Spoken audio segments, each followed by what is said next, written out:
экинчи жарым бөлүктүн башында аябагандай чоң күчтү дал ушул чабуулдук өңүткө буруп коюшканын дагы көбүңүздөр жакшы билесиздер. Ошентип башкы калыс кошумча 4 мүнөттү берип, ошол 4 мүнөттүн ичинде биздикилер тур дегенде көңүл жубатчу топту кийип ала турган болсо, анда футболдук шык биз тарапка ооп кетери дагы белгилүү.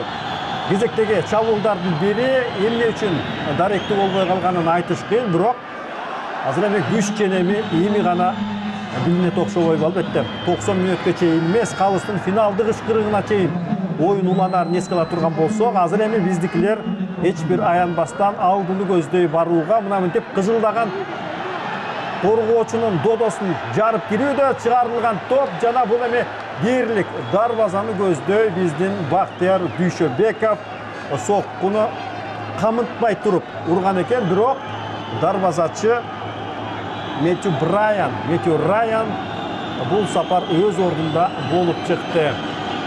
Тилекке каршы бүгүн дарбазачы Райан өз өнөктөштөрү үчүн аябагандай жыйнактуу оюн өткөрүүдө. Анткени менен стандарттык абал бурчтук топ, бул да болсо эң бир кооптуу жагдайлардын бири болуп эсептелет. Жана Антон Зименухиндин чыгарып берүүсү, топ дарбазада. Бали, азаматсың, ким болсо дагы азаматсың. Азыр эми биз кайталоодон көрүп алмакчыбыз. Алмаз Мирзалиев, алмашууга чыккан Алмаз Мирзалиев, Дордой футболдук клубунун оюнчусу, акыры көңүл жубатчу топту жаратып берди. Жарайсың, Алмаз. Албетте ушул голду биз күткөнбүз. Азыр эми дагынкысы дагы болор, бирок мына бул 20 миңге чукул күйөрман дал ушул топту көрүш үчүн келгенин дагы биз жакшылап айтып өтөбүз. Жайлатылган тасмада көрүнгөндөй Алмаз Мирзалиев керектүү маалда, керектүү жерден пайда болуп, топту кудум Марадонасынан дарбазага багыттап койгон экен. Эсеп 1-2 жана дагы ойногонго 1,5 мүнөт убакыт бар. Это случилось, господа. Мы дождались этого гола, ради которого, собственно говоря, болельщики здесь стояли в очереди, ждали своего момента, собрали весь стадион. И мы здесь ведем эту трансляцию. Отметим, что Мирзалиев, вышедший на замену, счет сократил 2-1. Мы проигрываем по-прежнему, но шанс еще есть. Остаются буквально минута до конца, вот минута с небольшим, и все же какие-то шансы у нас появляются. Знаете, это исторический момент, да, надо признать, гол-то случился уже в концовке, но какой гол забитый. Сборная Австралии, там все игроки Сокиру скинули одновременно руки, подозревая положение не игры у Мирзалиева, но все, по-моему, в полном порядке там было, да? Медведь-Байке, вы все, в принципе, тоже замечали. Очень правы. Все правильно, забили гол, заслужили это своей борьбой, вот накалом этого матча, тем, что мы выложили все, что можно было, да, предъявить в этом матче, мы постарались, но еще шансы, честно говоря, уже мало, вот смотрим, уже секунда остается до конца.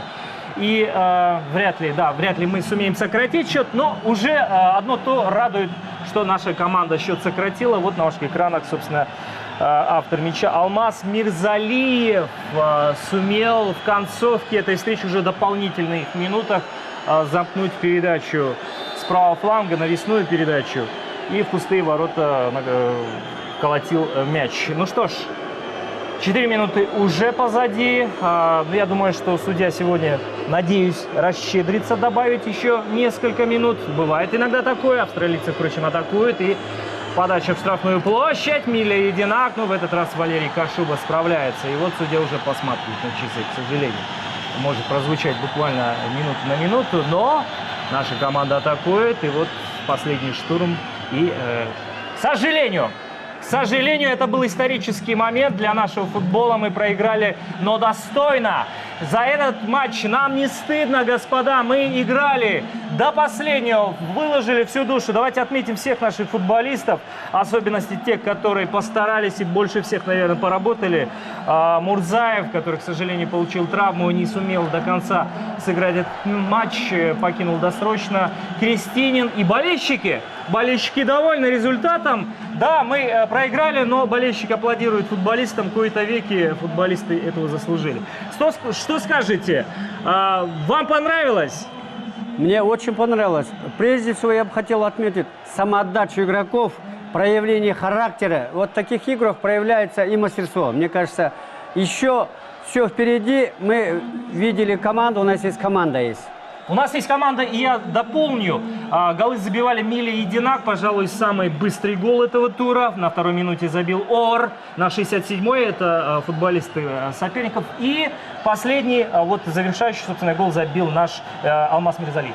Не демекчи, урматтуу телекөрүүчүлөр, биздин жигиттерибиз болгон толгон күчүн мына ушул көк майсанын үстүндө калтырып чыгып баса беришти. Бирок 2-1 эсебиндеги бул сандык катыш чынында эле австралиялыктар жеңишке жеткенге караганда биздикилер тең чыгарып кеткенге көбүрөөк жакын болду. Макул болуп коюңуздар.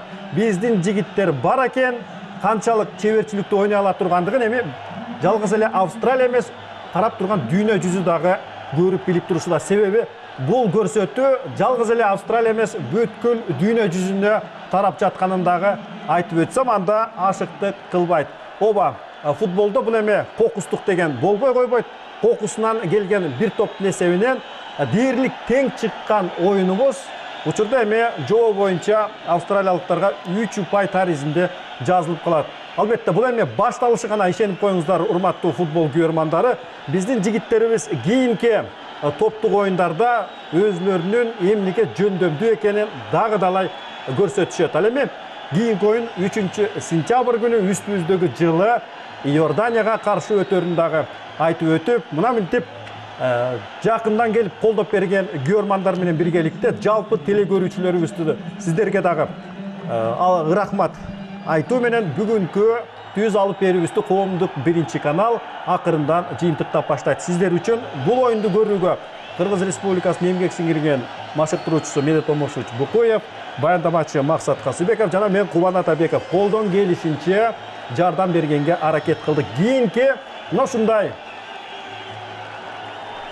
жүрөктү дүкүлдөткөн оюндан жолукканга дейре сиздер менен кош айтышмакчыбыз. Спортту сүйүңүздөр, ден соолукта болуп, ийгиликтерди жарата бериңиздер.